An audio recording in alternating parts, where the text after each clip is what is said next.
2005 সালের 14 আগস্ট উজ্জ্বল গ্রীষ্মের এক সকাল হেলিওস এয়ারওয়েজের ফ্লাইট 522 একটি বোয়িং 737-300 সাইপ্রাসের লার্নাঙ্কা থেকে অ্যাথেন্স হয়ে প্রাগের উদ্দেশ্যে উড্ডয়ন করে।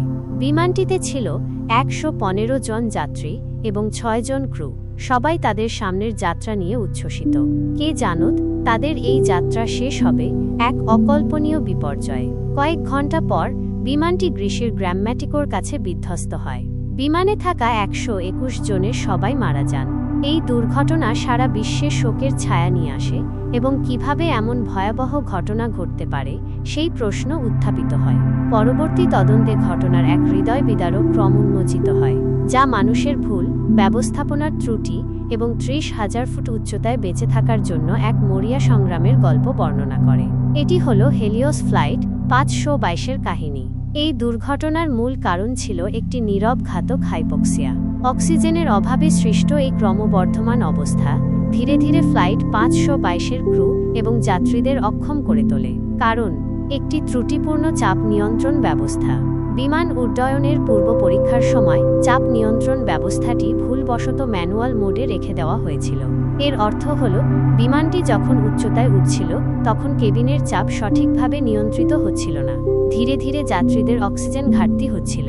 এই ছোট্ট ভুলের ফলাফল ছিল মারাত্মক। হেলিওস এয়ারওয়েজের বিমানটি যখন অটোপাইলটে চলতে থাকে, কেবিনের নীরব সংকট সম্পর্কে অজ্ঞাত থেকে, তখন রাডার স্ক্রিনে এটি এক ভুতুড়ে দৃশ্য হয়ে ওঠে। বিমান থেকে কোনো যোগাযোগ না পাওয়ায় বিমান নিয়ন্ত্রকরা হতবাক হয়ে পড়েন। এটি এখন একটি ভুতুড়ে বিমান, অজানা ভাগ্যের দিকে ধাবমান। গ্রিক কর্তৃপক্ষ বিমানটিকে আটক করার জন্য দুটি F-16 যুদ্ধবিমান প্রেরণ করে। যুদ্ধবিমানের পাইলটরা হেলিওস বিমানের ককপিটের জানালা দিয়ে একটি রহস্যময় দৃশ্য দেখতে পান। ক্যাপ্টেনের আসন খালি, প্রথম অফিসার নিয়ন্ত্রণ প্যানেলে ঝুঁকে পড়ে আছেন এবং যাত্রীদের কেবিনে অক্সিজেন মাস্কগুলি প্রাণহীনভাবে ঝুলছে। চতুর্থ অংশ ব্যবস্থাপনার ব্যর্থতার মানবিক ক্ষতি।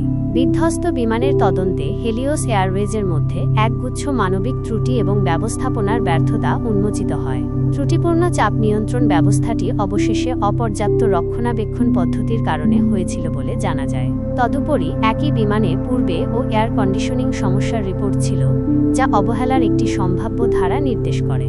এই মর্মান্তিক ঘটনা বিমান কোম্পানির নিরাপত্তা সংস্কৃতিতে গুরুতর ত্রুটি উন্মোচন করে।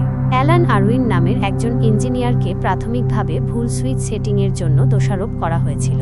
8 বছরের আইনি লড়াইয়ের পর তিনি অবশেষে মুক্তি পান। তদন্তে অবশেষে একক ব্যক্তির ভুলের চেয়ে বিমান কোম্পানির মধ্যে একটি বৃহত্তর ব্যবস্থাপনার ব্যর্থতা প্রকাশ পায়। পঞ্চম অংশ 522-এর উত্তরাধিকার, একটি নিরাপদ আকাশ। হেলিওস ফ্লাইট 522 মর্মান্তিক ঘটনা বিমান নিরাপত্তার গুরুত্বের একটি কঠোর স্মারক হিসেবে কাজ করে। এটি ছোট ছোট ভুল এবং অবহেলার সম্ভাব্য বিপর্যয়কর পরিণতি তুলে ধরে।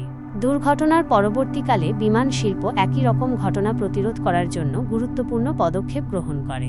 FAA বোয়িং 737 বিমানে অতিরিক্ত ওয়ার্নিং লাইট স্থাপন বাধ্যতামূলক করে। ককপিটে বিভ্রান্তি দূর করাই ছিল এই পরিবর্তনের উদ্দেশ্য।